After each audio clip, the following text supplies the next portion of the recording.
Dear students, welcome to गेट्स Smashers. बहुत सारे स्टूडेंट्स की क्वेरी आ रही है कि सर 29 सितंबर आ रहा है तो उससे पहले एक वीडियो कवर कर दें और उस वीडियो में हमें ये बता दें कि गेट एग्जाम जो है, क्योंकि 29 सितंबर क्यों इंपॉर्टेंट डेट है, गेट एग्जाम गेट 2024 एग्जाम को फिल करने की लास्ट डेट है। अगर आप एक्सटेंशन पीरियड में नहीं जाते, एक्स्ट्रा फीस अगर आप नहीं पे करना चाहते तो फिर 29 सितंबर से पहले गेट एग्जाम को फिल कर सकते हो। लेकिन स्टूडेंट्स की सबसे बड़ी कंफ्यूजन क्या आ रही है कि सर मैं कंप्यूटर साइंस के लिए जाऊं या मैं डीए के लिए जाऊं, जो एक नया एग्जाम आया है इस बार, data science and artificial intelligence, जो काफी चर्चा में है इस टाइम पे। तो क्या मैं कंप्यूटर साइंस के लिए भरूं या मैं इसके लिए भरूं या दोनों के लिए भरूं या फिर दोनों के लिए ना भरूं? तो मतलब ये सारी चीजें जो है वो स्टूडेंट्स के दिमाग में काफी चल रही हैं। मतलब कई भरना चाहते हैं लेकिन पता ही नहीं लग रहा कि मैं भरूं या ना भरूं या कौन सा भरूं। तो यार ये कंफ्यूजन मैं इस वीडियो में दूर कर दूंगा। कहते हैं ना, वो काफी मैंने टैग्स जो है वो काफी देखे हैं इस तरीके से कि ऑनेस्ट टॉक या अनबाइज्ड टॉक। तो वैसे तो देखा जाए यार, मैं सच बताऊं तो पिछले 5 साल से गेट्स मेशर्स पे मैं ऑनेस्ट टॉक ही कर रहा हूं, अनबाइज्ड टॉक ही कर रहा हूं। मेरे को ऐसी चीजें बताने की जरूरत ही नहीं है। लेकिन फिर भी मैं आपको बता दूं कि बहुत सारे स्पॉन्सर्स, बहुत सारी कंपनीज आती हैं कि हमारा ये कोर्स प्रमोट कर दो या ये चीज प्रमोट कर दो, हमारी बुक्स प्रमोट कर दो। लेकिन जहां पे मेरे को लगता है कि यार मोटा पैसा स्टूडेंट की जेब में से निकालेंगे और उसमें से मैं कमीशन खाऊं, ना भैया ना, ऐसा पाप मेरे को नहीं करना। तो इसीलिए मैं तो यार हमेशा जब भी बात करता हूं स्टूडेंट के फायदे के लिए ही करूंगा, क्योंकि एंड में मेरे लिए जो सबसे इंपॉर्टेंट है वो स्टूडेंट्स ही हैं। तो यार ऑनेस्ट टॉक ही है, ये अनबायस्ड ही है, किसी का कोई लेना देना नहीं है इसमें। मैं जो चाहता हूं अंदर से, मैं जो सोच रहा हूं वही मैं आपको बता रहा हूं। तो देखो, सबसे पहले तो आपके अंदर खुद ही कहीं ना कहीं एक फील आ जाता है। जो स्टूडेंट तैयारी कर रहे हैं उनके अंदर एक फील आ जाएगा कि यार मेरे को इसमें जाना है या फिर इसमें जाना है। लेकिन जो तैयारी ही नहीं कर रहे, जिनको कोई लेना देना नहीं, तो उसमें तो कोई कंफ्यूजन होनी नहीं चाहिए। आप तो भैया जो मर्जी करो, जो मर्जी एग्जाम फिल करो। तो अगर हम बात करें, स्टार्ट विद द फर्स्ट, कि यार हमारे पास दो चीजें हैं। एक हमारे पास है कंप्यूटर साइंस का कॉन्सेप्ट और दूसरा हमारे पास है डीए का concept, that is data science and artificial intelligence. अब यहां पे सबसे पहली चीज आपको बता दूं कि यार ये काइंड ऑफ दोनों डिसजॉइंट सेट ही हैं। बट मैं एग्जैक्टली डिसजॉइंट तो नहीं बना रहा, क्योंकि कुछ पोर्शन कॉमन है बट वो बहुत ही स्मॉल पोर्शन कॉमन है। तो इसीलिए आपको इस तरीके से इसको दिखा सकता हूं, क्योंकि इतना सा पोर्शन ही है जो दोनों में कॉमन है। अगर आप सीएससी की तैयारी ऑलरेडी कर रहे हो, ध्यान से सुनना, केस नंबर वन क्या है? वो स्टूडेंट जो कंप्यूटर साइंस एग्जाम की तैयारी ऑलरेडी कर रहे हैं, हो सकता है उनको 1 महीना हुआ, 2 महीने हुए या 3 महीने से कंप्यूटर साइंस की तैयारी कर रहे हैं, या 15-20 दिन, मतलब इस एग्जाम के आने से पहले भी उन्होंने सोच रखा था कि मेरे को गेट का कंप्यूटर साइंस का एग्जाम देना है। तो भैया फिर दो, किसमें? कंप्यूटर साइंस में ही दो। फालतू में स्विच करने की जरूरत नहीं है। फालतू में टाइम वेस्ट मत करना। ये मत सोचना इसमें सिलेबस कम है तो मैं इसमें चला जाऊं, इसमें टॉपिक कम है तो मैं इसमें चला जाऊं। ये गलती कभी मत कर देना।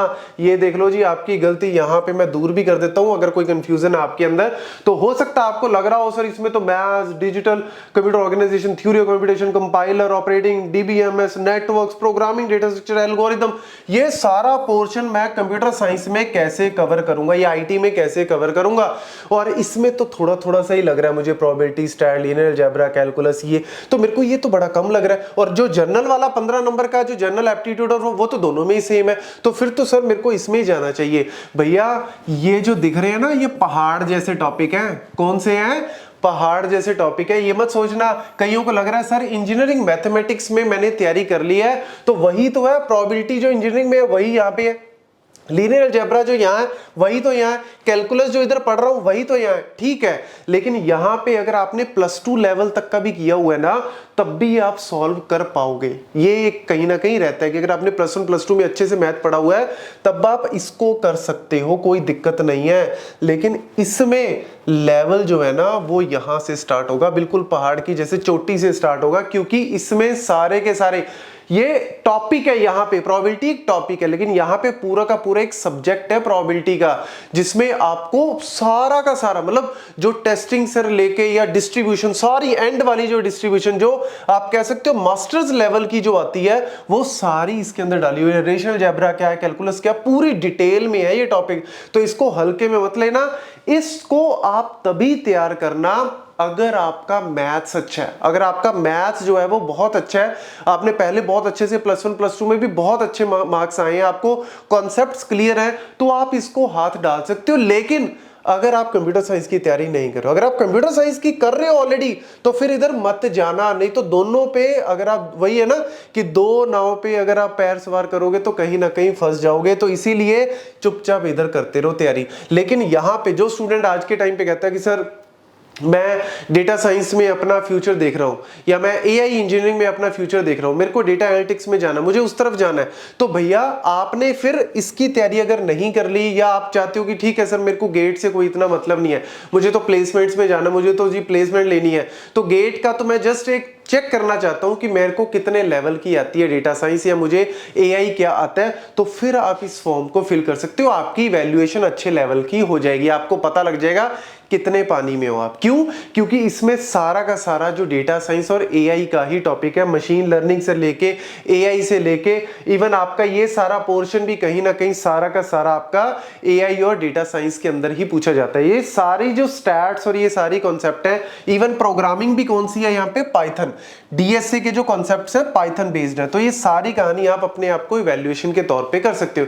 या ऐसे स्टूडेंट जो एमटेक कर रहे हैं, ऑलरेडी एमटेक कर रहे हैं, वो चाहते हैं कि सर मैं एक बार चेक करना चाहता हूं कि यार मेरे को डेटा साइंस, या कई बार होता है ना कि स्पेशलाइजेशन ही कर रहे हैं, एआई में स्पेशलाइजेशन कर रहे हैं, या डीएस में डेटा साइंस में स्पेशलाइजेशन कर रहे हैं, तो वो स्टूडेंट इसको फॉर्म को फिल कर सकते हैं। लेकिन तैयारी के बिना मत जाना भैया। यहां पे मैंने ना, जब मैंने अपने गेट के टाइम पे तैयारी की थी ना, तो मतलब मैं भी बड़ा ठीक है, गेट को अच्छे से क्वालिफाई किया, यूजीसी नेट भी क्वालिफाई कर लिया, तो मैं ऐसे ही मजे मजे में ना आईएसआई का पेपर होता है, एक इंडियन स्टैटिस्टिकल इंस्टीट्यूट का, आईएसआई गलत मत ले लेना, इंडियन स्टैटिस्टिकल इंस्टीट्यूट होता है, वहां पे वो मैथ बेस्ड पेपर होता है, वो भी वहां पे भी एमटेक होती है आईएसआई इंस्टीट्यूट में। और वहां पे मैं एग्जाम देने गया आईएसआई का, सीएससी वाला पोर्शन तो हो गया भैया, जो मैथ के पोर्शन थे, मैथ के क्वेश्चन तो मतलब आ रहे हैं बाउंसर्स की तरह आ रहे हैं, ऐसे जा रहे हैं और ऐसे निकल रहे हैं, पता भी नहीं लग रहा कौन सा क्वेश्चन कहां से आया है, हम तो कुछ और ही मैथ पढ़ते रह गए ऐसे लगा। या फिर सीएसआईआर, एक यूजीसी नेट होता है, एक सीएसआईआर नेट होता है, उसमें भी मैथ का जो लेवल होता है एक अलग ही होता है। तो अगर आपका मैथ बहुत अच्छे लेवल का है, क्योंकि इसमें 100 में से मिनिमम 50 तो मैथ के क्वेश्चन ही दिखेंगे, और वो भी अच्छे वाले लेवल के, तो इसीलिए वही स्टूडेंट जिनका मैथ अच्छा है वो इसको हाथ डालें, अदरवाइज अपना चुपचाप कंप्यूटर साइंस। और अगर आप सितंबर में जाके पूछ रहे हो सर मैं इसमें ही तैयारी करूं या इसमें, तो भैया रहने ही दो, आप फिर किसी में ही तैयारी मत करो। क्योंकि इस टाइम पे अगर आप बिल्कुल बेसिक से स्टार्ट कर रहे हो सितंबर एंड में, तो अक्टूबर, नवंबर, दिसंबर, जनवरी, जनवरी तो क्या ये लास्ट, ये तो मतलब ऑन एन एवरेज आपके पास 4 महीने, तो 4 महीने में अगर आप अब स्टार्ट कर रहे हो, तो मेरे को तो नहीं लगता भैया कि कुछ कवर कर पाओगे। फिर तो भैया मैं यही बोलूंगा, चुपचाप आप क्या कवर कर लो, प्रोग्रामिंग, डेटा स्ट्रक्चर, एल्गोरिदम, ये 2 टॉपिक कवर कर लो, और एक आप डेटाबेस का कॉन्सेप्ट कवर कर लो, और इसके अलावा लीव इट। बाकी ऑपरेटिंग सिस्टम थोड़ा बहुत पढ़ना, आप ऑपरेटिंग सिस्टम को कवर कर लो, दैट्स इट। और अगर इसमें बात करें कि सर मेरे को करना है, तो भैया पाइथन प्रोग्रामिंग को अच्छे से प्रिपेयर कर लो। हो सकता है कि आप एटलीस्ट, अगर आपका एप्टीट्यूड थोड़ा बहुत ठीक है या मैथ थोड़ा बहुत ठीक है, तो आप क्वालिफाई कर लो, और आप अपने रिज्यूम में, लिंक्डइन प्रोफाइल पे सब जगह मेंशन कर सकते हो कि yes I am GATE qualified. लेकिन ये आपको गेट में बेनिफिट के साथ साथ आपको प्लेसमेंट्स में जरूर बेनिफिट कर देगा, ये चीज आप कर सकते हो। लेकिन गेट को टारगेट लेके कि नहीं मुझे तो गेट में ही आगे फिर एमटेक ये वो, तो इस टाइम पे अगर आप तैयारी स्टार्ट कर रहे हो तो भैया मत करो, नेक्स्ट ईयर ही फिर पूरी तैयारी फुल फ्लेज तरीके से करना। हाँ, कुछ टॉपिक कवर कर सकते हो जो आपकी प्लेसमेंट्स में भी हेल्प करें, जैसे डीबीएम में जो मैंने अभी आपको बताए, ये प्लेसमेंट्स में जरूर आपको हेल्प कर देंगे, तो आप उस तरफ भी जा सकते हो। और गेट क्वालिफाई करके कहीं ना कहीं एक अच्छा आपको बन जाता है कि यार यस स्टूडेंट ने गेट क्वालिफाई किया है, तो जब आप रिक्रूटमेंट में जाते हो उस प्रोसेस में, तो इंटरव्यू वाले भी कहीं ना कहीं एक अच्छा देखते हैं कि हाँ यार इस बंदे ने क्वालिफाई किया हुआ है, तो दम तो होगा। तो इसीलिए उस चीज को दिखाने के लिए आप फिर फॉर्म फिल कर सकते हो। लेकिन लास्ट में फिर बोल दूं कि जो स्टूडेंट ऑलरेडी, क्योंकि ये तो अभी आया है, स्टूडेंट तो ऑलरेडी जो कर रहे होंगे वो इसी की तैयारी कर रहे होंगे, तो भैया अपनी बोर्ड को छोड़ के दूसरी की बोर्ड में मत बैठो, इसी को ही करते रहो, दैट्स इट, ठीक है। लेकिन अगर किसी का कि भैया मैं तो दोनों में ही कुछ नहीं, मुझे तो 1-2 टॉपिक आते हैं, डीबीएमएस आता है, या मुझे तो जी 1-2 सब्जेक्ट ही आते हैं, मैं इतना ज्यादा नहीं हूं, तो फिर उनके लिए ठीक है भैया, आप भर सकते हो। लेकिन अगर आप अपना फ्यूचर डेटा साइंस एआई में देख रहे हो तो अदरवाइज भरने की जरूरत नहीं है, फालतू में टाइम वेस्ट मत करना। जो मेन टॉपिक है वो तैयार कर लो, क्योंकि आपकी प्लेसमेंट्स और इन जगह पे हेल्प करेगा। Thank you.